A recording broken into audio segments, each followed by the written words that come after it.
The miscalculation was so small that he almost missed it. Stellan had a system. He had developed it around month 3, when it became clear that the variables of a baby's existence did not self-manage, and that he was the only person managing them, which meant the management needed to be reliable in a way that accounted for sleep deprivation and reduced executive function, and the fog of someone who had been operating in crisis mode for long enough that crisis had become the baseline. The system was count everything. The formula cans, the wipes, the changes of clothes in the diaper bag, the days until payday. Count everything, because the one time you did not count was the one time you ended up at midnight with a crying baby and an empty can. He had not counted. He had looked at the cabinet 3 days ago and thought, 1 can left, that's enough to get to payday. He had not picked up the can and shaken it to check the weight, which was what the system required, and the can had not been full when he looked at it, and now it was empty. And Noah had been crying for 41 minutes. Not the hungry cry, or rather, not only the hungry cry. The hungry cry was the baseline, yes, but layered under it was the other thing, the thing that had been building all week. Noah was tired, and Noah was hungry. And Noah had been running on the wrong formula for 3 days, because the right formula, the hypoallergenic one, the green lid, the one that took 3 weeks of trial and a pediatrician visit and a specific conversation about protein sensitivity to identify, had been out of stock at the pharmacy, and Stellan had been giving him the backup, and Noah's stomach was showing its opinion of this arrangement in the sustained, committed way of a 7-month-old who had no other available communication channel. Stellan bounced him. He walked the apartment in the specific oval his feet had worn into the routine. Kitchen, hall, living room, back. He said the things you said times I know, I've got you. I know times in the low, even tone that sometimes helped and tonight was not helping. He needed the formula. The right formula. Tonight, not tomorrow. Tomorrow was payday and he could order it, but the order would take 2 days even expedited, and tonight was tonight, and the pharmacy was closed, and he did not have a car because his car was at the mechanic for another 4 days, and it was past midnight, and Priya was the only person in his life who had a car and kept hours that might include midnight. He picked up his phone. Noah in one arm, phone in the other, he opened his contacts and typed the first 2 letters of Priya's name and tapped the top result and opened the message thread and typed, I know this is insane, but Noah's formula is gone and he won't stop crying and I can't get anywhere without a car. Can you please help me find the one with the green lid anywhere tonight? I'm sorry, I know it's late. He sent it. He looked at the screen. The contact name at the top of the thread read, Voss Logistics. Stellan looked at this for a moment. Voss Logistics was not Priya. Priya was a graphic designer who lived 12 minutes away and kept irregular hours and had never had anything to do with logistics in her life. Stellan did not know what Voss Logistics was. He did not remember saving it. The number must have been a remnant from something, a delivery company, a work contact, something from before the move that had survived the transfer and he had never thought to clear. It did not matter what it was. What mattered was that he had sent his midnight distress to a business contact instead of his friend. He typed, Sorry, wrong number, please ignore. He sent this. He stood in his apartment with his crying son and looked at the 2 messages and understood that the second one did not undo the first one, and that somewhere out there, a stranger or a company voicemail had received a message about his son's formula and his inability to get to a store. He put the phone down. He went to the cabinet and found the backup formula and picked up the can and looked at it. Noah's stomach was going to have opinions about this. He calculated whether the opinions would be worse than the current situation. He decided the current situation was worse. He started measuring. His phone lit up on the counter. Voss Logistics. Hey, not ignoring. Which formula? Green lid. What brand? Stellan looked at this message. He picked up the phone. He typed, I said wrong number. Voss Logistics. Yeah, I got that. Which brand, though? He looked at the message for a moment, then at Noah, then back at the message. He typed the name of the formula. He did not think about why he was doing this. He was past the threshold of caring about the logic and into the narrower territory of a person who needed something and had been offered it and was not going to turn it down on principle. He sent it. He went back to measuring formula he did not want to give Noah and waited for the follow-up that didn't come, which was what he expected. because Voss Logistics was clearly someone's work line, and no one was going to go out at midnight for a stranger's baby formula. 22 minutes later, there was a knock at his door. He opened it because he had checked the peephole first, and there were 3 men in the hallway who did not look like a threat, looked, in fact, like people who had gotten dressed quickly and driven somewhere with purpose rather than planning. One of them was holding a paper bag, one of them was very large and very still, one of them was already talking. The one who was talking said, "You said the one with the green lid. This is the one and only store within 5 miles that stocks it well. One of 2, but the other one closes at 11, so." Stellan looked at the bag. He looked at the 3 of them. His Omega biology, which had been muted by the half-dose for months, registered cedar and something warm, and did not stop there. And Stellan noted this with the part of his attention that managed things that could not be addressed right now, and filed it under times later. The filing required slightly more effort than usual. The half-dose had been adequate management for 7 months of ordinary life suppressants, set to the level that kept him professionally functional and socially invisible without costing him clarity. What it was not designed for was 3 alphas in a doorway at midnight, composite scent arriving in the specific layered density of a pack rather than a single source. Cedar was the base note, and under it, something warmer, and the warmth was not uniform even through management, even at this distance. His biology was registering 3 distinct threads in the composite and doing the categorization work automatically, the way it always did, the way he had spent years making sure it did quietly. Pack adjacent, his instincts said. Compatible, they said. He noted this the way he noted a frequency problem. Accurate, filed, to be addressed when the relevant session had capacity. Tonight's session had a crying baby and an empty formula can. Those were the relevant variables. He said, "I said wrong number." The talking one said, "You did, but you also said he won't stop crying." He tilted his head slightly. "You haven't denied that part." Noah, who had been building to another round, made instead the sound he made in the moment before crying, the preparatory sound of someone gathering resources, and then stopped, apparently having noticed the new people in the doorway, and stared at them with the arrested attention of a baby encountering an unexpected input. Stellan looked at the bag. He looked at Noah. He reached out and took the bag. He said, "How much do I owe you?" The one nearest the door, not the talker, the calmer one, the one whose attention had been moving around the visible portion of the apartment since the door opened, said, "Nothing." Stellan said, "I'll pay you back." The large one said, "It's formula." Stellan said, "I know what it is." He said it with the flat precision of someone who was not going to be made to feel small and was establishing this preemptively. "I'll pay you back." "Thank you."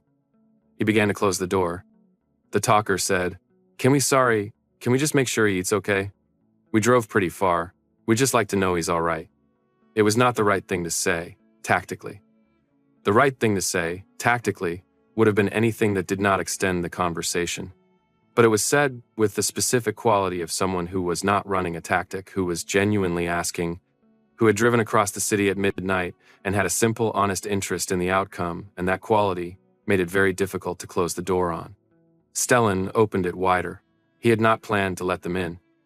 He was standing in the kitchen measuring formula, and they were just inside the door, which was not the same as inviting them in, and he told himself this for the first few minutes, and then stopped telling himself this because Noah had focused on the large one with the quality of attention he reserved for things he was running his own assessment on, and the large one had sat down on the floor. This was unexpected. Stellan had not anticipated a large man sitting on his floor at midnight, but here it was. The man sat cross-legged at Noah's level and looked at Noah, and Noah looked at him, and this assessment was conducted in the serious mutual way of 2 people who had not yet decided what they thought. The talker had come to the kitchen doorway. He said, "I'm Theo," times a gesture toward the floor, times that's Marsh, and this is Cade. We run a logistics company. Your number used to belong to a supplier, so when the text came in, times, ass, he paused while Stellan said, times, the number was recycled, times in the tone of someone understanding the shape of a thing, right. The carrier reassigns them. Ours was just updated 2 weeks ago, which is why we still had the old number saved. Stellan processed this. So he had not misdialed. He had entered the right letters and the contact had been wrong. And it had been wrong because the number had belonged to someone else before it belonged to him. and the someone else had had business with 3 men who drove to strangers' apartments at midnight because a baby was crying. He said, "That's why you answered." Theo said, partly, leaning against the doorframe. He leaned against the doorframe in the easy way of someone who was comfortable in spaces without needing to own them. "Partly we answered because you said he won't stop crying and it was late and you clearly needed the formula." Stellan looked at the formula in his hand. He looked at the bag he had set on the counter. He said, "There's more than 1 can in here." Cade said from near the counter, "There's 2. The second has a batch number on the bottom that supplier stocks it most reliably. You can order direct if you run into availability issues." He said it in the neutral tone of someone relaying information that was his professional domain. "There's also a container of pre-made for tonight, so you don't have to measure." Stellan opened the bag and looked at the contents. 2 cans, pre-made formula, a box of hypoallergenic snacks for 6+ months. He looked at the snacks, which Noah would not be ready for another 5 or 6 weeks, and understood that someone had read something about hypoallergenic formula and concluded that if the baby was on hypoallergenic formula, he was likely going to need hypoallergenic solids and planned ahead accordingly. He closed the bag. He said, "Thank you." He said it plainly, without performance. The way he said the things that needed to be said accurately. This was, "Thank you." From the living room, Noah made a sound. Not a crying sound. The sound he made when he was done with the previous activity and was interested in what was next. Stellan picked up the pre-made formula and went to his son. Noah ate with the sustained commitment of a baby who had been waiting. The grievance sounds stopped.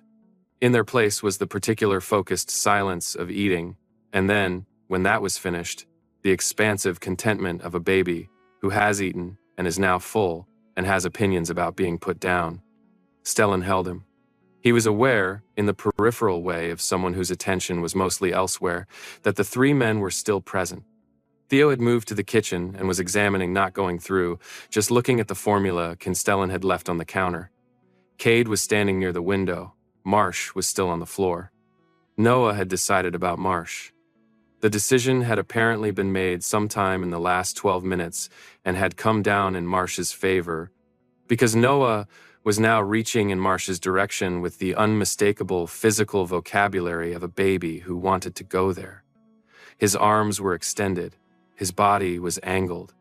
His expression communicated that the current arrangement was not optimal.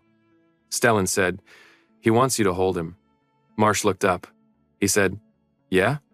Stellan said, "You don't have to." Marsh held out his hands. Noah went to him with the complete confidence of someone who had made an assessment and was committed to it. He settled into Marsh's hold with the immediate ease of a baby who had decided the person holding him was safe, and then looked up at Marsh's face with the calm, evaluative attention of someone taking stock. Marsh looked back. He said, very quietly, to Noah, "Hi." Noah studied him for a moment. Then he reached up and grabbed a handful of Marsh's shirt. Stellan watched this and understood, with the part of his attention that was always accounting, that something was happening that had nothing to do with formula or wrong numbers or midnight logistics, and that he did not have the reserves to examine it right now, and that it was going to be there to examine later. He looked at Theo, who had appeared in the doorway again. Theo was not watching Marsh and Noah, he was watching Stellan.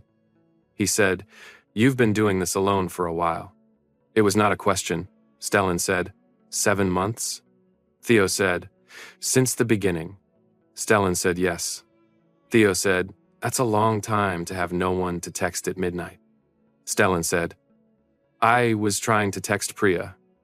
He said it like the distinction mattered. Theo said, not making a point of it, "I know. I'm just saying." He said it without pressure, without the quality of someone making a point, just someone saying a true thing and leaving it to sit. Stellan looked at his son in the arms of a stranger and thought about 7 months and what they contained. He said, "How long are you going to stay?" Theo looked at his brothers. He looked back at Stellan. He said, "Until he's asleep, then we'll go." Noah, as though hearing this and deciding to participate in the outcome, yawned. They left 40 minutes after they arrived. Cade said, "At the door. The batch number on the bottom of the second can. If availability comes up again, order direct. I can send you the supplier contact if useful." Stellan said, That would be useful. Cade looked at him with the brief, direct attention of someone assessing whether a thing was true. It apparently was, because he said, I'll send it tonight. Marsh handed Noah back. He did this carefully, with the attention of someone who had been trusted with something and understood the weight of it. He did not say anything. He did not need to. Noah made a small sound of protest at the transfer and then subsided into Stellan's shoulder and put his fist in his mouth. Theo watched Noah's eyes going heavy and said, He's going to sleep. Stellan said, He usually does after eating times, said it like he was explaining Noah to someone he would see again, and noted this, and did not correct it. He said, Thank you. All three of you times he paused with the pause of someone who needed to get the sentence right times. I don't know what this was, but thank you. Theo grinned. You're welcome. Send the wrong number again sometime. Stellan looked at him. Theo grinned and they left, and Stellan closed the door and stood in his apartment with a sleeping baby and 2 cans of formula and the particular quiet of a space that had held other people for 40 minutes and was now returned to its usual state. He thought, that was very strange. He thought. Noah stopped crying. He went to bed. 3 days later, with Noah asleep in the afternoon window that was either 40 minutes or 2 hours depending on the day, Stellan sat at his desk and looked at his phone and thought about the text. He had been thinking about it with the background frequency of something unresolved, a problem statement without a conclusion. 3 men had driven across the city because a stranger's baby was crying. They had brought more than he asked for. One of them had sat on the floor. They had stayed until the baby slept and then left without asking for anything and without making him feel the weight of what they had done. He had been told at various points in the past 7 months that he should ask for help. By his mother, by his therapist when he was still seeing her, by Priya on multiple occasions. He had understood the instruction and had found it practically inoperable, because asking for help required identifying something as a problem rather than a situation to be managed, and identifying things as problems required. At the bottom of it, believing that someone would come. 3 men had come. He had not asked. The text had been an accident. He thought about this. He picked up his phone and opened the Voss logistics thread and typed, The batch number worked. I wanted to say thank you properly. I'm sorry about the midnight thing. He sent it. He put the phone down. It was back in his hand within a minute. Voss Logistics. And then, below it, a name he had not seen before, because apparently Theo had now made himself a separate contact. Theo Voss. Glad it worked. How's Noah doing? Stellan looked at this message. He typed, Fine. He's fine. Theo, is he sleeping better? You looked exhausted the other night. Stellan, I was exhausted. I'm fine now. Theo, sure. Also, we found a place that stocks the formula 3 blocks from your building. Was going to text, but it felt weird out of nowhere. Stellan, it's been weird since midnight. Theo, fair. The place is called Garner's. They keep it behind the counter, you have to ask. Stellan looked at the message. He thought about the store 3 blocks away that he had not known about, and the batch number on the bottom of the can, and the hypoallergenic snacks he had not asked for. He thought about a person who had gone home after the midnight visit and located a nearby stockist and filed it under times useful for later. He typed, That's actually really helpful, thank you. Theo, no problem. Let me know if you need anything else. Stellan should have said, Okay times, and put the phone down. He should have closed the loop cleanly and returned to his work and left the wrong number where it was. Instead, he typed, The snacks, you brought the solids ones. That was thoughtful. He's not ready yet, but he will be soon. Theo. Cade did the reading. He saw the hypoallergenic formula and looked up what usually came next. Stellan looked at the message. He thought about Cade, standing near the counter at midnight, who had apparently done research on protein-sensitive infant nutrition. He typed, Why would he do that? Theo. Because he wanted to be useful, and Cade's love language is anticipating the next problem. Stellan read this twice. He typed, That's a strange way to phrase it. Theo. Is it? You're a technical writer. You know what I mean. Some people show up with what you asked for. Some people show up with what you asked for, and what you're going to need next, and the solution to the problem you didn't know you had yet. Stellan thought about this for a moment. He typed, And what does Marsh's love language look like? Theo. Marsh shows up, you'll see. Stellan, what does that mean? Theo. You'll see. Are you free? Friday evening? Stellan. Why? Theo, Marsh wants to cook. Stellan looked at his phone. He looked at Noah, who was asleep in the other room, who had grabbed Marsh's shirt with both hands and held on. He typed, Friday is fine. Marsh arrived at 6:15 on Friday with a bag of groceries and a certainty of purpose that Stellan had not anticipated. He had thought times Marsh wants to cook times meant they would arrive with food. He had not parsed it as times Marsh will use your kitchen, which was what was happening. Marsh had assessed the kitchen in approximately 40 seconds, identified where things were kept with the efficient spatial awareness of someone who cooked in unfamiliar kitchens regularly, and begun. Stellan stood in the kitchen doorway and said, You could have just brought something. Marsh said, I could have. He did not elaborate. Stellan watched him for a moment. He thought about objecting more firmly and decided against it because Marsh had already begun and because the groceries he had brought were considerably better than anything Stellan had in the refrigerator and because Noah, who was in the bouncer on the kitchen floor, had already registered Marsh's presence and was engaged in the reaching behavior that constituted his strongest form of approval. Stellan sat at the kitchen table. Marsh cooked and Noah watched, and the kitchen smelled like garlic and something with white wine, and Stellan had the strange experience of sitting in his own home and being taken care of without having asked to be, and finding, slowly, that his defenses had nothing to push against because there was no pressure being applied. Marsh said, without looking up from the stove, Your stove runs hot on the left side. Stellan said, I know. I've been burning things for 8 months. Marsh nodded at the stove. There's a calibration screw on the back. Easy fix. I'll look at it before we leave. Stellan said, I didn't know that. Marsh adjusted something on the stove dial. Most people don't. I'll look at it before we leave. Stellan looked at the back of his head. He thought about the calibration screw. He thought about 8 months of slightly burned things and the minor ongoing cost of not knowing the fix existed. He said, How did you know I've been burning things? Marsh still hadn't turned around. The pan on the hook has a scorch mark on the inside left edge, consistent overheating on one side. Stellan looked at the pan on the hook. He said, You noticed that in 40 seconds. Marsh turned and looked at him directly. I noticed kitchens. He turned and looked at Stellan directly with the steady attention that was his baseline mode. I notice when things could be easier and aren't. It's just how I'm built. Stellan held this for a moment. He thought about Theo saying times Marsh shows up. You'll see. He said, What else have you noticed? Marsh looked at him for a beat. Then he looked at the kitchen, at the single coffee cup on the drying rack, at the notepad on the counter that was a running list of Noah's weights and feeding times and developmental notes, at the baby monitor propped against the toaster, at the organization of a person who was running a complex operation with no redundancy. He said that you're doing an enormous amount with no margin for error, and that you're so used to it you've stopped noticing that it's enormous. He turned back to the stove. Stellan sat with that. He did not have a response to it that was not either defensive or more honest than he intended to be, so he said nothing, and Marsh did not appear to require a response. And the kitchen went on smelling like garlic and white wine, and Noah reached toward Marsh's back from the bouncer with the patience of someone who had time. Theo and Cade arrived at 7, and they ate at Stellan's kitchen table, which had not held this many people since he moved in, and Noah sat in the bouncer at the end and received the communal attention of 4 adults with the equanimity of someone who had always expected this.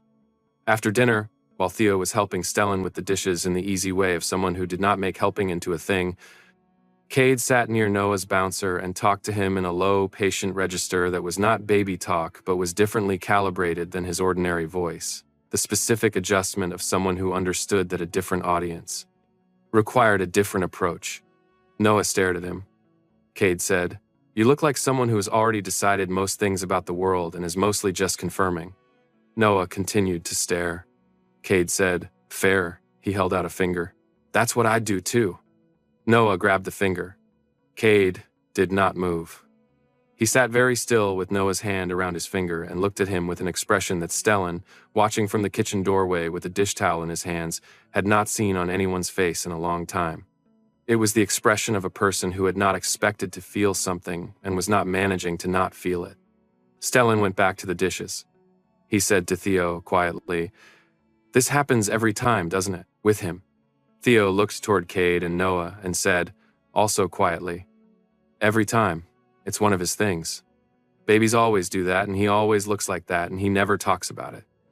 He handed Stellan a cup. Don't tell him I told you. Stellan dried the cup. He thought about logistics and batch numbers and calibration screws and the expression on a man's face when a baby grabbed his finger. He said, "What is this?" Theo looked at him. "What do you mean?" Stellan said, "The texting, the dinners, what are you doing?" Theo was quiet for a moment. Then he said, with the honesty of someone who had been waiting for the question and had the answer ready, "We like you, all three of us. We're not doing anything except showing up because we want to." He said it simply, without pushing. "What you do with that is entirely up to you." Stellan looked at the dish he was drying. He said, "I'm going to need some time." Theo took the dish from him. "We know, we've got plenty." The weeks after the first Friday had a different quality than the weeks before it. Not dramatically different. The days were the same days. Stellan working at his desk while Noah slept. Noah awake and requiring the sustained attention of a baby who was interested in everything and could not yet manage any of it independently. The afternoon window of work that was either sufficient or not, depending on the day's cooperation. He wrote documentation for a software company. He was good at it. He was good at making complex things clear, at identifying the path through a system that a user could follow without needing to understand the underlying architecture. He had applied this skill to his own life for 7 months with moderate success. What was different was the texture of the evenings. Thursday evenings, Theo texted. This had become the pattern without being declared Thursday evenings, a text about something Theo had read or encountered or thought of that he believed Stellan would find interesting or useful, and Stellan texted back, and the thread went for a while and then stopped, and the stopping felt natural rather than like a door being closed.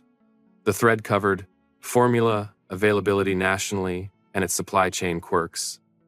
A documentary about information architecture that Theo had watched and thought Stellan would appreciate professionally. A question about whether technical writing was different for regulated industries. The philosophical question of whether a baby's preference for certain people was cognitive or sensory, which became a longer conversation than either of them planned. The calibration screw on the stove, which Marsh had fixed on the second Friday, and which Stellan had tested twice since and found to work perfectly. On the second Friday, Marsh had brought different groceries and a more elaborate plan and had taken over the kitchen with the same certainty as the first time.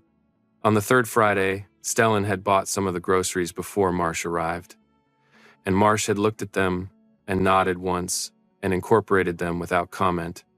And they had cooked together without declaring that they were cooking together, and this was the arrangement from then on.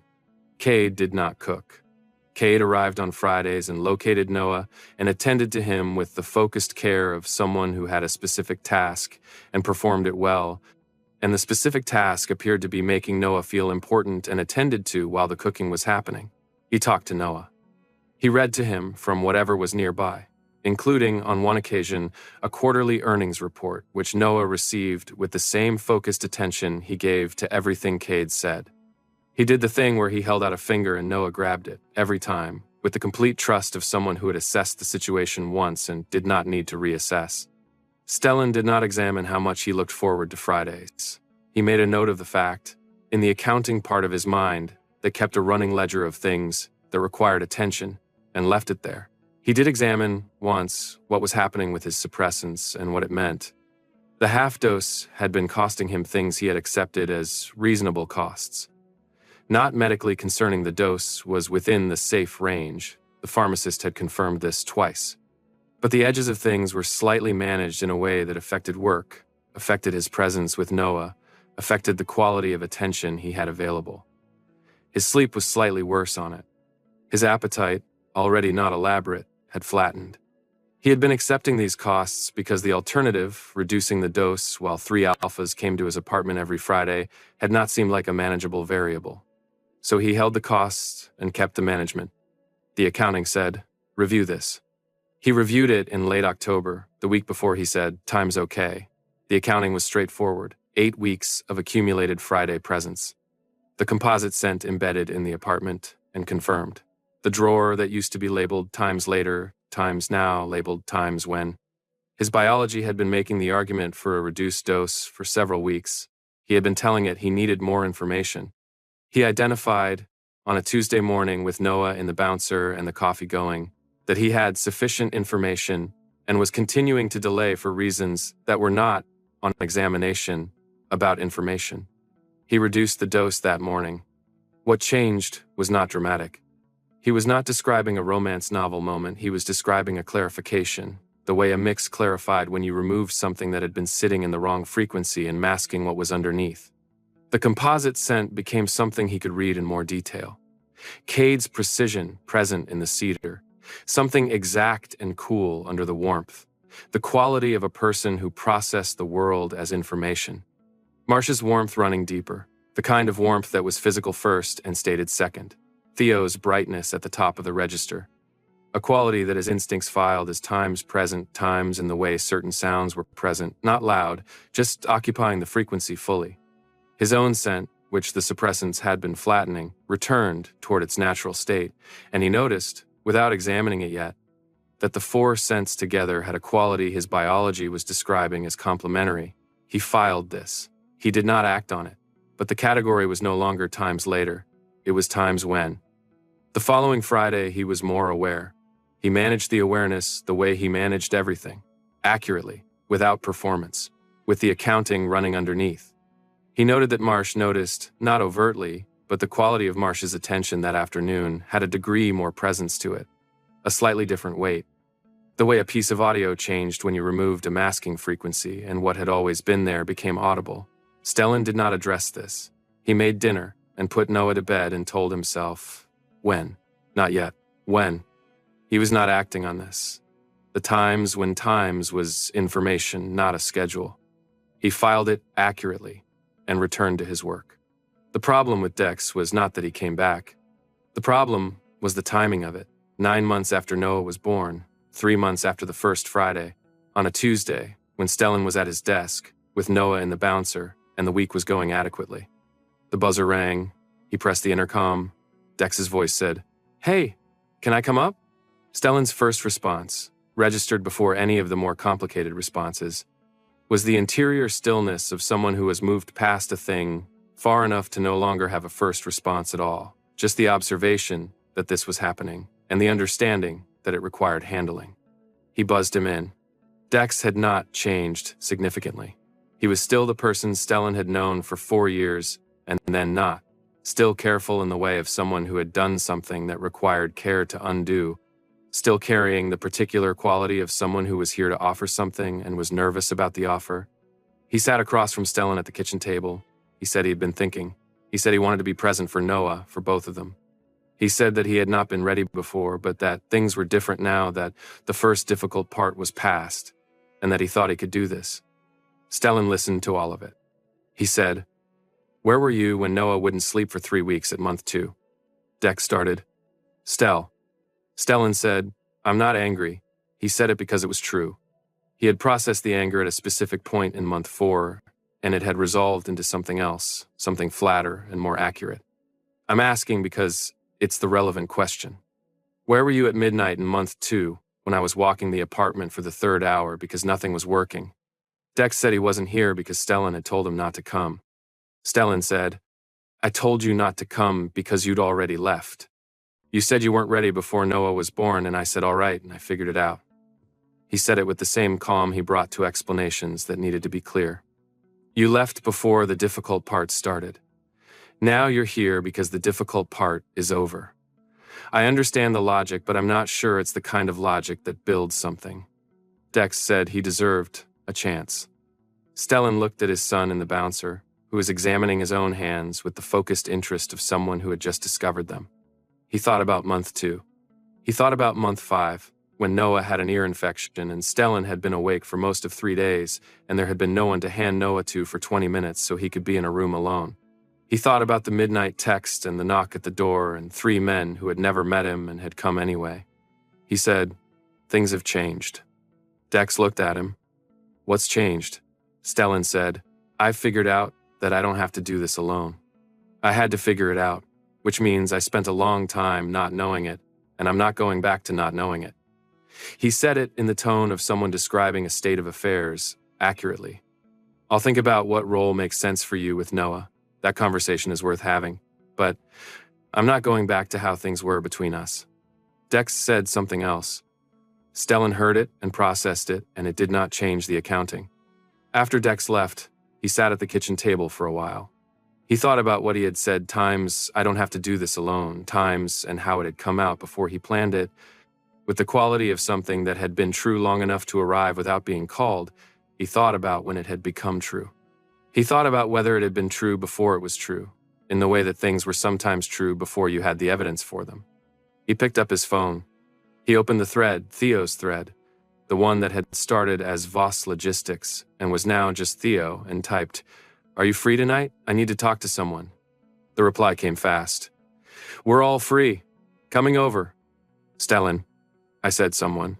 "Theo, you texted me. We're a package deal. You know this." Stellan, "It's Tuesday?" Theo, "Emergencies don't wait for Friday." Stellan looked at his phone. He thought about times were a package deal times and what it meant that he had already been thinking of them that way as a unit, as the three of them, as the configuration that fit the space that had been empty. He had been thinking of them this way for weeks. He typed, "Fine, bring food." He made them sit down when they arrived. He said, "I need to say something before we go any further." They sat. Marsh had put the food on the counter. Noah was in the bouncer between Cade and the table, already reaching toward whoever was closest. Stellan stood. He said, "I know what this is. I know what my biology has been doing for months and what it's telling me and why. I'm not acting on that. I'm saying something different." He said it with the precision he gave to things that needed to be precise, making sure the sentence contained what it was supposed to contain and nothing else. "I'm telling you what I want because I know what I want. I want this. I want you in my life." He looked at all three of them. All three of you.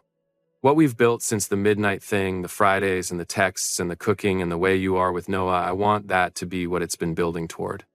And I need you to know, it's a choice. Not an accident and not a biological fact. A choice I'm making. The room was quiet for a moment. Cade said, "We know." Marsh looked at him with the steady attention he brought to things he had been waiting for. Theo said, "I would have waited longer, for the record." But Stellan looked at him. "I've said it. That's enough time." Noah, from the bouncer, produced a sound. Not the reaching sound, not the hungry sound, not the grievance sound. A new sound, a sound that had been building at the edges of his communication for the past 2 weeks, a proto-word that was not quite a word yet, that had the structure of intention, without the specificity of language. They all looked at him. Theo said times was that times, and Marsh said times. I think it was times before the sentence was finished. Noah said it again, with the focused effort of a baby who had identified what he was doing and was doing it on purpose. The sound was approximately times data, times in the way that sounds were approximately things before they became things, not complete, not there yet, but unmistakably aimed. Aimed, specifically, at the room. Not at Stellan. At the room and its contents and the collection of people in it, which was perhaps more accurate than any single recipient word would have been. Stellan looked at his son and thought, he already knows. He thought, of course he already knows. Noah had been doing the accounting since the beginning. He had done it with Marsh's shirt and Cade's finger and the sound he made when Theo arrived on Fridays, which was distinct from his other sounds, in the way that sounds were distinct when they had something specific to express. He had been doing the accounting for 3 months and had arrived at the answer before Stellan did, because he had not been managing anything, only observing. Stellan picked him up. He said, to the room, "He's been practicing that." Theo said, "We noticed." He was smiling in the way that meant he had been waiting for this moment for some time and was pleased it had arrived. About 2 weeks ago, he started doing it whenever all three of us were here. Stellan looked at Marsh, who was watching Noah with the expression he wore when things were right, not demonstrative, just present. The stillness of someone who had arrived at where he was going. He looked at Cade, who was looking at Noah the way he had looked at Noah the first time the finger was grabbed, with the expression of a man who had not expected to feel something and was not succeeding at not feeling it. He said, "All right." He said it to all of them. The word he had been carrying toward for 3 months, the word that meant he had done the accounting and read the result and was no longer filing it under times later. Theo said, "Yeah?" Stellan said times, yeah, times, and meant it completely. The bond formed slowly, which was exactly how Stellan needed it to form. He had said it was a choice, and it was, and the choice required a pace, his pace, the one he kept because he was the one who had learned what happened when you moved faster than you were ready for. He had moved fast with Dex. He had believed in the version of things that existed before the testing, and then Noah had been the test, and Dex had not passed it, and Stellan had spent 7 months reorganizing the structure of his life around the absence. He was not going to do that again. He was going to do this deliberately and at the speed that deliberate required. The three of them kept his pace without making it a performance. This was what he noticed first. There was no impatience in it, no quality of people who were waiting for him to catch up, no sense of a timeline running behind the scenes. Cade continued to arrive on Fridays with the logistical ease of someone who had scheduled something and kept it. Marsh continued to cook, and the cooking continued to be the thing that happened rather than the thing they negotiated. Theo continued to text on Thursdays and in the spaces between Thursdays, and the texts continued to be about things that were actually interesting rather than about the subtext of what they were building. The subtext was there, Stellan was aware of it, and so were they, and no one rushed it. What changed, in the weeks after he said times yeah, was the quality of his own attention. He stopped filing things under times later. He stopped maintaining the careful distance he had been keeping from the warmth of it, the distance that had been professional, managed, the equivalent of standing in a room and being aware of the fire without going near it. He went near it, not dramatically, not in a way that announced itself. He just stopped standing at the edge. He also did not examine what 8 weeks of accumulated Friday presence was doing to his biology, because examining it was not yet on the accounting. The composite scent had embedded itself in the apartment. Not overwhelmingly, he would not have been able to identify it to a stranger, would not have described it as present in any obvious way. But his omega biology knew. Cedar and warm, threaded through the couch fabric, present in the kitchen where Marsh cooked, traceable in the air on Monday mornings when the apartment had been empty since Friday and was therefore most itself. His half-dose suppressants were managing this the way they managed everything, adequately, with increasing effort, not failing. Just requiring more active attention than they had in the months before, the way you had to consciously hold something that used to stay put on its own. He noted this and continued not examining it. Noah's behavior he had cataloged separately and was also not examining. In Omegaverse, infants carried their Omega parents' secondary scent markers from birth. Noah smelled like Stellan, which meant pack-compatible signatures registered to him as adjacent safe before he had any cognitive language for what he was registering. The reaching behavior for Marsh, the upward sounds for Theo, the focused stillness for Cade Stellan, had understood, for 4 or 5 weeks, that these were not random preference. His son's biology had categorized 3 people as pack and was expressing this in the only communication channel available to a 7-month-old. He had filed this in the Later Times drawer along with everything else. The drawer was getting full. He started asking questions. He had not asked questions before he had answered them, received information, responded to what was offered. Now, he asked things.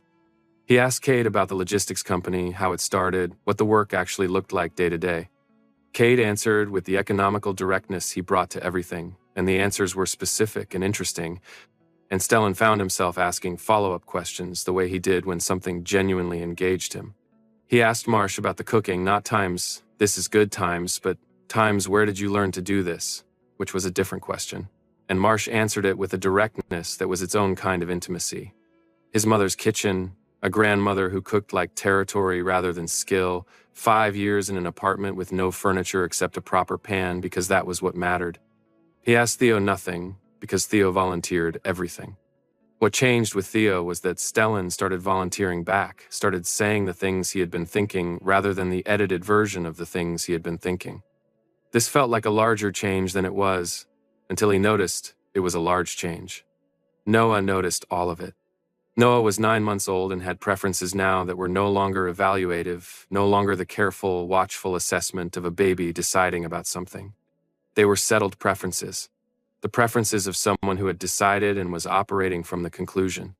He had sounds for each of them, the upward sound for Theo arriving, the reaching behavior for Marsh, the particular focused stillness when Cade sat down near him that meant Noah was initiating the finger game. He had a sound for all three together that was different from any of the individual sounds, higher, more sustained, the sound of a baby who had registered that the complete configuration was present. Stellan knew what this was. He had known since month 3, when the pattern became undeniable, and he filed it. In Omegaverse, infants carried their Omega parents' secondary scent markers. From birth, Noah smelled like Stellan, which meant the triplets' composite scent had registered to him as adjacent safe since the first night in the doorway, which was why the arrested attention had happened, not just novel stimuli. Biology operating without management, recognizing something that matched the markers Noah had been carrying since before he could hold his head up. The individual sounds, the upward sound for Theo, the reaching for Marsh, the stillness for Cade were the sounds of an infant whose biology had categorized 3 people as pack, and was expressing this in the only vocabulary available. Stellan knew this. He had been filing it in the same drawer as everything else, and the drawer had been full for weeks. Stellan heard this and felt the thing that lived at the bottom of the accounting where the numbers resolved into something true.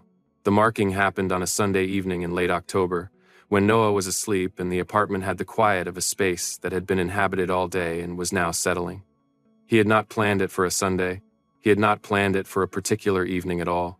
He had been carrying the word times okay times around for a week the way you carried a word when you knew what it meant and were waiting for the right moment to say it. And the right moment was a Sunday when the dishes were done and the 3 of them were still there and the apartment was quiet and Stellan looked up from the book he had not been reading and said, "Okay." They looked at him. He said, "Okay, I'm ready." Cade looked at him with the brief assessment that preceded full attention. "Yeah?" Stellan said, "Yeah, I just said it." Cade looked at him for a moment with the expression Stellan had learned over 3 months as the expression that preceded his full attention, the brief assessment before the complete presence. He said, "Okay." The marking happened over the course of the evening, the 3 of them and Stellan in the apartment with the city doing its ordinary work outside the windows. It was not ceremonial.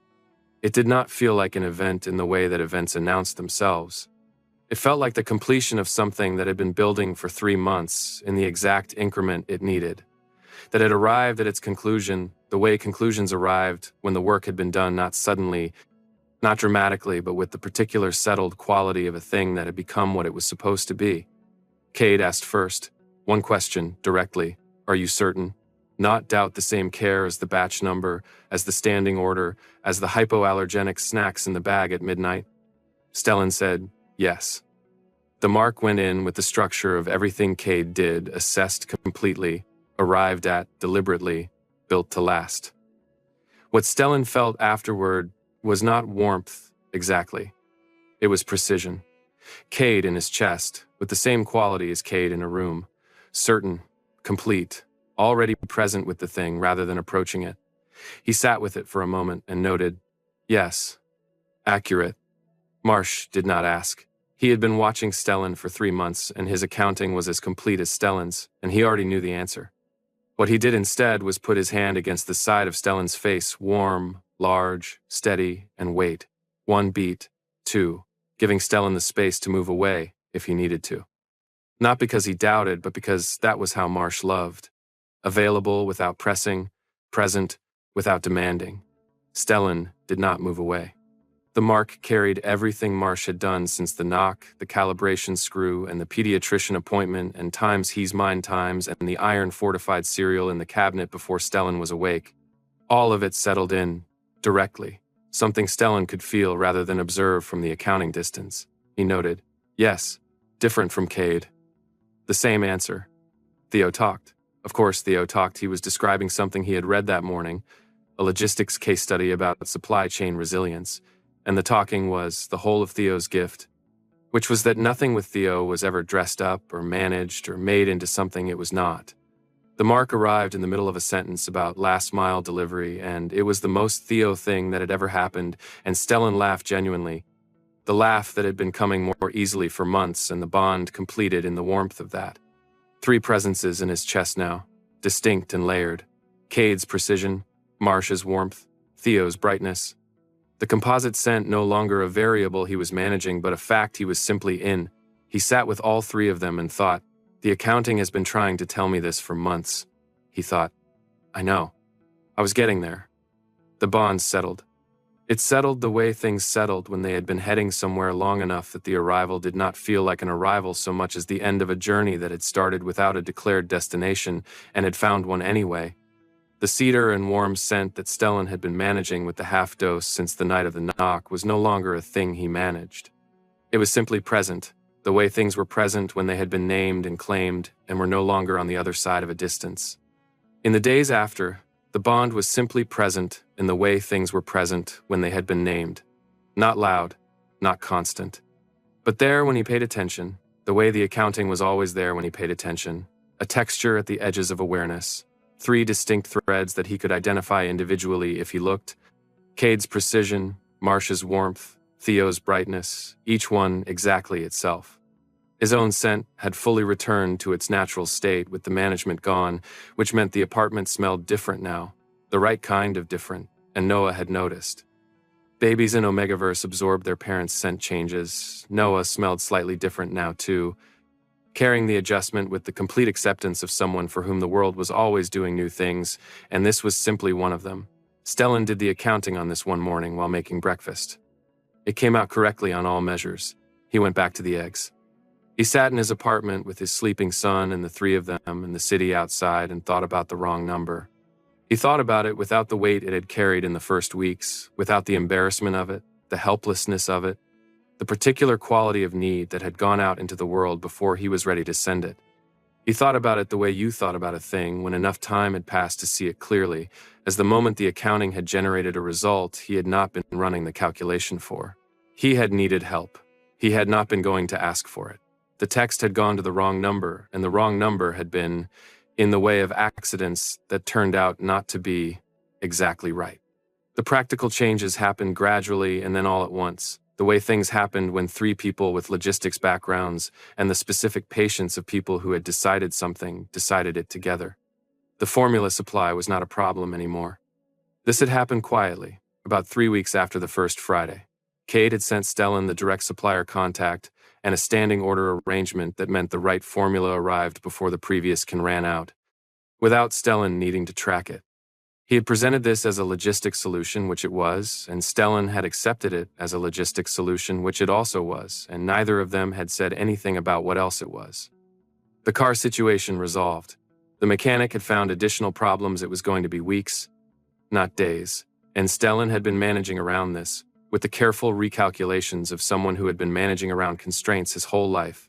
And then Marsh had said, with the matter-of-fact directness of someone stating a logistical fact, I can take Noah to his appointments. I work flexible hours. It's not a thing. Stellan had said, it's a thing. Marsh had said, it's a small thing. Let me do the small things. Stellan had said, okay times, not the times okay times of the Sunday evening. A different okay, a smaller one, but the same species. Marsh took Noah to his 9-month appointment. He came back and reported on it with the specific detail of someone who had paid close attention. Weight and length, the developmental notes the pediatrician had made, the question she had asked about solids introduction, and the answer Marsh had given based on what he had observed at Friday dinners, which turned out to be the correct answer. Stellan said, you knew the answer to the solids question. Marsh said it like stating something obvious. I've been watching him eat for 2 months. He said it in the tone of someone describing something obvious. Of course, I know what he'll take and what he won't. Stellan looked at him. He thought about times I notice when things could be easier and aren't. He thought about Noah's food preferences documented accurately by a man who had been paying attention for 2 months and had not made it into anything except attention. He said, thank you. Marsh set the pediatrician's summary on the counter. You're welcome. He said it without ceremony. She wants the iron-fortified cereal by 10 months. I looked up the brands in the waiting room. There's one that's hypoallergenic. I'll bring some Friday. Stellan said, you already looked it up. Marsh said it like it was the obvious time to do such a thing. In the waiting room. Stellan sat down at the kitchen table. He thought about the waiting room. He thought about Marsh sitting in a pediatrician's waiting room with Noah, looking up hypoallergenic iron-fortified cereal, because the appointment was in 2 minutes and he had identified the next thing and was already working on it. He thought, this is what Cade's love language looks like in Marsh. He said, How did you know what to tell her about the solids? Marsh sat down across from him. He said, because I watch. I watch you with him. I watch what he does. I watch what works. He said it plainly, the way he said most things. That's how I know things. I pay attention, and I remember. Stellan said, you paid attention at a pediatrician's appointment to a baby that's not yours. Marsh looked at him with the steady level attention that was his default and said, with the quiet certainty of someone correcting a factual error, he's mine. Stellan held this for a moment. He said, yeah. He said it in the way times had begun to mean things in his vocabulary, not agreement exactly, more the acknowledgement of something that was already true and that the saying of it made truer. Theo texted on a Tuesday in November with a photograph of a park under the first frost of the season. He said, the park on 9th. You should bring Noah before the snow comes. Stellan was at his desk. He looked at the photograph, the park in the clear light of a cold morning, the benches empty, the trees with the last of their color. He typed, when? Theo. Saturday? We could all go. Stellan looked at his screen. He thought about the four of them in a park on a cold Saturday morning with a baby who was now pulling himself to standing on anything available and was very interested in leaves. He typed, Saturday works. They went on Saturday.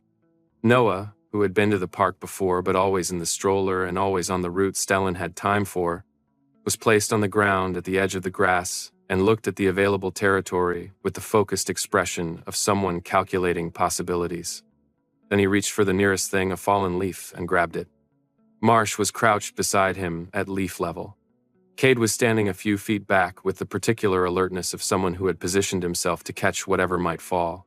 Theo was narrating, as Theo did, but the narration was for Noah's benefit, a running commentary on the leaf, its color, its texture, what kind of tree it had come from. Noah ignored most of this in favor of examining the leaf, but occasionally looked up at Theo with the expression of someone checking that the commentary was still happening. Stellan stood on the path and watched all of this. He thought about the night of the text. He thought about a city apartment at midnight, a crying baby, the collapse of a system that had been holding on its own for 7 months. He thought about what he had believed then, that the holding was the whole of it, that the system was sufficient, that the alone of it was the natural state of things. He had not known what he was missing. He had not known because he had been too busy managing what was present to notice the shape of the absence. He watched Noah examine the leaf with 4 people's worth of attention on him and thought, this is the shape of it. Not the formula, not the batch number, not the calibration screw or the supplier contact or the iron-fortified cereal. All of that was true, and all of it mattered, but the shape of it was this: a baby on cold grass, fully attended, a park on a Saturday in November, with all the people who were his. Theo appeared beside him. Theo appeared beside him and said, he's going to eat the leaf. Stellan said, he's going to try. He watched Marsh redirect Noah away from the leaf with the patient competence that was Marsh's primary mode. He always tries. Theo watched Noah pursue the leaf with unwavering focus. He's very committed. Stellan said, he gets it from me. Theo looked at him with the expression that meant he was pleased about something and was deciding whether to say it. He said, you're happy? Stellan considered this. He said, yes. Theo said, you sound surprised. Stellan looked at the park. I'm not surprised. I'm used to managing. This is different from managing. He said it carefully, looking for the accurate word. This is actually good. Theo bumped his shoulder, easy and warm. Yeah, it is. Come on, Noah's going to find another leaf, and Marsh is going to need backup. Stellan went. He called his mother on a Wednesday evening in December, which was something he had been putting off in the specific way of things you put off when you were not sure how to explain them. His mother asked how he was. He said good. She asked about Noah. He reported on Noah. 10 months, 4 teeth, pulling to standing, very interested in cause and effect, had recently discovered that if you pushed the cup off the tray, it made a sound and a face appeared, and was pursuing this research with scientific consistency. His mother laughed. Then she said, and how are you really? He said, I'm good, actually good. He said it the way he had said it to Theo in the park, in the tone of someone noting the distinction. I've met some people. His mother said, people. He said, 3 of them. There are times he tried to find the word. He said, they showed up, in the way that people do when they mean it. His mother was quiet for a moment, then she said, "Tell me about them." He told her about the formula and the wrong number. His mother made a sound that was somewhere between a laugh and something else. He told her about Cade's batch number and the supplier contact, and the way Cade's care operated primarily through the solving of logistics. He told her about Marsh in the kitchen, the calibration screw, the pediatrician appointment, he's mine times, said with the quiet directness of someone correcting a factual error. He told her about Theo, which took longer because Theo was more. His mother said, "They sound like people who know how to love someone." Stellan said, "Yes," he thought about it. "That's exactly what they are." His mother said, "And Noah?" Stellan said, "Noah knew before I did. He said it because it was true, and because the truest things were worth saying plainly even when they sounded larger than you meant them to." He did the accounting and got there first. His mother laughed again, the full version. She said, "Of course he did. He's yours." After he hung up, Stellan sat at the kitchen table in the quiet of the apartment. Noah was asleep. The city was doing its ordinary evening work outside the window. The apartment had the quality of a space that had been full recently and was now returned to its default, but not to its previous default. This was a different quality of quiet, fuller at the edges, carrying the presence of people who were not currently there, but were present in the structure of things. The formula on the shelf, ordered on standing arrangement. Marsh's Tuesday groceries in the refrigerator. The calibration screw that had been tightened in the back of the stove. Cade's business card tucked under the corner of the baby monitor in case of emergency, which had never been an emergency because Cade was 3 minutes away. He sat with all of it and did the accounting, and the accounting came out the same way it had been coming out since October. He picked up his phone. He opened the thread and typed, "Thank you for tonight and all the nights and the Tuesdays." End quote. Theo replied fast, "You don't have to thank us." Stellan, "I know, I want to." A pause, then Theo, "Okay, you're welcome for all the nights and the Tuesdays." Then, after another beat, "Also, Marsh wants you to know the iron-fortified cereal situation has been handled. 2 brands in the cabinet as of this morning." Stellan, "I saw." Theo, "He did it before you were awake." Stellan looked at his phone. He thought about Marsh coming in on a Tuesday morning and putting iron-fortified cereal in the cabinet before Stellan was awake, because Noah would need it at 10 months, and 10 months was 2 weeks away. He typed, "Of course he did." Theo, "Of course he did." Noah's first birthday arrived in the specific way of milestones, suddenly and then all at once, with the quality of something that had been approaching for a long time and was now simply here. The apartment could not fit a birthday party, which they had solved by not having a birthday party in the traditional sense, and instead having the 6 of them, Stellan and Noah, and the 3 of them and Priya, who had met the triplets 2 months ago and had formed opinions about the situation that she communicated primarily through significant looks at Stellan that he declined to acknowledge. Priya had met them on a Friday in October and had spent the first 20 minutes doing the thing Priya did when she was assessing something, which was asking questions that seemed casual and were not. By the end of the dinner, she had stopped assessing and started participating, which was Priya's way of approving of something, not saying so, just ceasing to hold herself at evaluation distance. On the walk home, she had said to Stellan, without preamble, "The one who doesn't talk much, Marsh." Stellan had said, "What about him?" Priya had said, "He watched you the whole dinner, not like he was checking on you. Like you were the thing worth watching." She had said it in the tone she used for facts she was reporting rather than opinions she was offering. "Just so you know." Stellan had said, "I know." Priya had looked at him and said, "Good," and that had been the extent of the assessment. The birthday was a Saturday. Stellan made the apartment available by the strategic movement of everything Noah had accumulated over 12 months, which was a significant amount, because babies accumulated objects at a rate that confounded all prior expectation into the bedroom. Cade brought supplies with the efficiency of someone who had identified the required elements and obtained them. Marsh arrived with cake, because Marsh had decided there would be cake, and Stellan had not argued with this, having learned that not arguing with Marsh about food was the correct strategy. The cake was not enormous. It was the right size for the occasion. A single layer, properly frosted, with a small candle, and a secondary portion that was explicitly Noah's portion. designed for the encountering of cake by a baby who had not previously encountered cake and who would be conducting this research with full commitment. Noah encountered cake. The encounter was immediate and total. Noah had strong opinions about cake within the first 5 seconds of introduction and communicated these opinions with the conviction of a 1-year-old who had found something he endorsed. The frosting was on his face, his hands, the tray, and at some point Stellan's shoulder, through a mechanism that remained unclear. Theo took a photograph. He took several, documenting the encounter with the attention of someone who understood that this was the kind of moment that required documentation. He took one that was specifically Noah, with cake on his face and the chaotic warmth of the whole scene, and then he took one that was all 4 of them in the frame, Cade handing Noah a piece of cake, with the careful attention he brought to all things Noah-related. Marsh next to Stellan with the easy solidness of someone who had established his position a long time ago and was not reconsidering it. Theo mid-sentence to Priya about something. Stellan laughing. He noticed this later, when he saw the photograph, the fact of his own face, open, no management in it, just the thing itself. After the cake, while Priya was teaching Noah the function of wrapping paper in a way that was clearly more about Priya's enjoyment than Noah's comprehension, Theo came to stand next to Stellan. He said nothing for a moment. Then he took out his phone and sent Stellan a text. Stellan felt his phone buzz. He looked at it.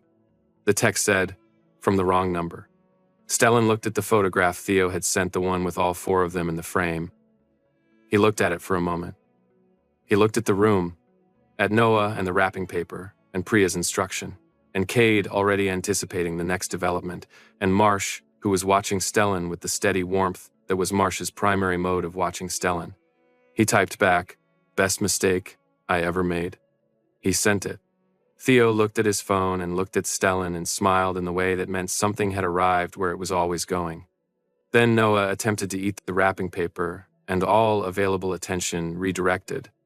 Later, after Priya had gone and the apartment had been returned to its approximate original configuration, and Noah was asleep with the profound totality of a baby who had had a big day, Stellan sat at the kitchen table with the 3 of them, in the way he sat with them now, not arranged around purpose, not organized around a task, just present in the same space with the ease of people who had earned the ease.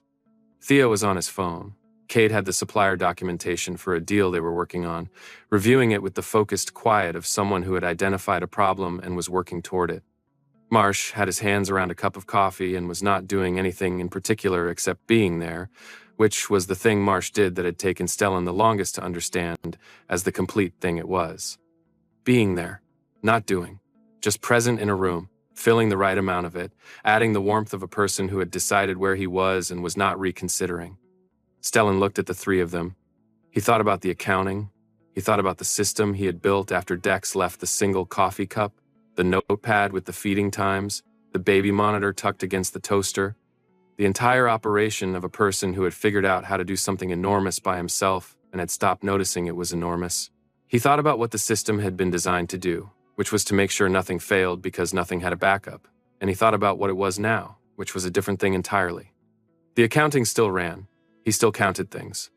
He still tracked the feeding times and the developmental notes and the formula cans.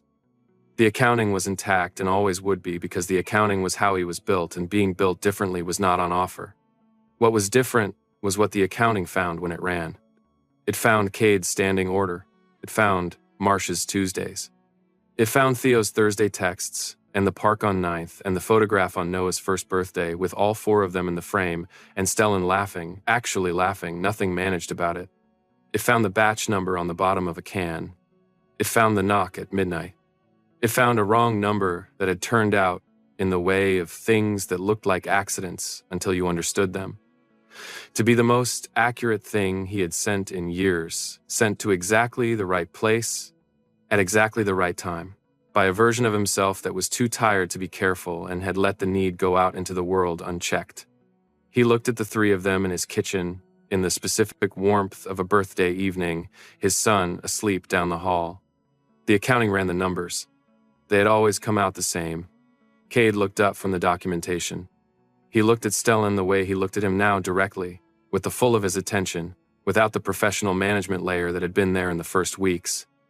He said, What? Stellan said, nothing. He said it in the way that times nothing times meant something, just the accounting. Cade set down his documentation.